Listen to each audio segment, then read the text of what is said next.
વાત કરીશું દોસ્તો આજની અંદર ફોરેસ્ટના નવા રિક્રુટમેન્ટ રૂલ્સ એટલે કે આરઆર ગુજરાત ફોરેસ્ટ ભરતી રિક્રુટમેન્ટ વેકેન્સી જોબ 2025 તેમજ આવનારા સમયની અંદર ફોરેસ્ટની ભરતીના અંદર રિક્રુટમેન્ટ રૂલ્સ કઈ રીતના હશે એની વાત કરીશું દોસ્તો. આ જે અપડેટ છે તે લક્ષ્ય વેધક કરીને ટેલિગ્રામ ચેનલ છે તેની અંદરથી લેવામાં આવી છે.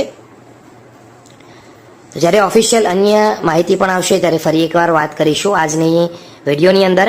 સૌથી પહેલાં તો ફોરેસ્ટની અંદર લેખિત પરીક્ષા લેવાશે અને પછી ફિઝિકલ પરીક્ષા લેવાશે તે ફાઇનલ થયું છે. બીજું, લેખિત પરીક્ષા MCQમાં જ લેવાશે જેમાં 100 પ્રશ્નો હશે, જેમાં એક પ્રશ્નના 2 ગુણ હશે, તો 100 પ્રશ્નના 200 ગુણ એટલે કે માર્ક્સ હશે. આગળ વધીએ. લેખિત પરીક્ષામાં પાસ થયેલ જગ્યાના 15 ગણા ઉમેદવારોને ફિઝિકલ માટે બોલાવવામાં આવશે. ફોરેસ્ટની ભરતી GSSB એટલે કે ગુજરાત ગૌણ સેવા પસંદગી મંડળ ભરતી બોર્ડ જ કરશે, એ ફાઇનલ છે. વેઇટિંગ લિસ્ટ છે તેમાં દરેક વર્ગના અંદર 20% રાખવામાં આવશે જેથી કરીને વધુથી વધુ ઉમેદવારોને લાભ મળે.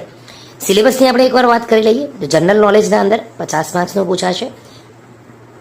સામાન્ય ગણિતની વાત કરીએ જેમાં 25 માર્ક્સ રહેશે. ગુજરાતી ભાષામાં 25 માર્ક્સ રહેશે.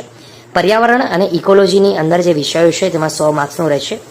ફિઝિકલ ટેસ્ટ છે તેમાં હાલ કોઈ પણ ફેરફાર કરવામાં આવ્યો નથી. તો જૂનો ફિઝિકલ ટેસ્ટનો સિલેબસ શું છે? સૌથી પહેલાં દોડ જેમાં 1600 મીટર, મેલ કેન્ડિડેટ 6 મિનિટ સમય અને ફિમેલ માટે 800 મીટર છે 4 મિનિટમાં ફિનિશ કરવાનું છે. લોંગ જમ્પ એટલે કે લાંબો કૂદકો 15 ફૂટ છે, ઊંચો કૂદકો 4 ફૂટ 3 ઇંચ છે. પુલઅપ્સની વાત કરીએ 8 છે અને રોપ ક્લાઇમ્બ 18 ફૂટ રહેશે. તો આ રીતનું દોસ્તો ફિઝિકલ ટેસ્ટમાં રહેશે જેમાં હાલ કોઈ પણ ફેરફાર કરવામાં આવેલ નથી. તો આ જે અપડેટ છે, આ જે માહિતી છે ફોરવર્ડેડ એઝ રિસીવ્ડ છે દોસ્તો, એટલે કે કોઈ ઓફિશિયલી વેબસાઇટ પરથી આ માહિતી મળી નથી. આ ટેલિગ્રામ ચેનલ છે લક્ષ્ય વેધક, એના પરથી આ માહિતી મળેલ છે, તેમાંથી આ માહિતી તમારા સુધી પહોંચાડું છું. આજની આ વિડીયો ગમ્યો હોય તો લાઈક કરજો, બીજા સુધી શેર કરજો. ફરી મળીશું, ત્યાં સુધી ગુડ બાય.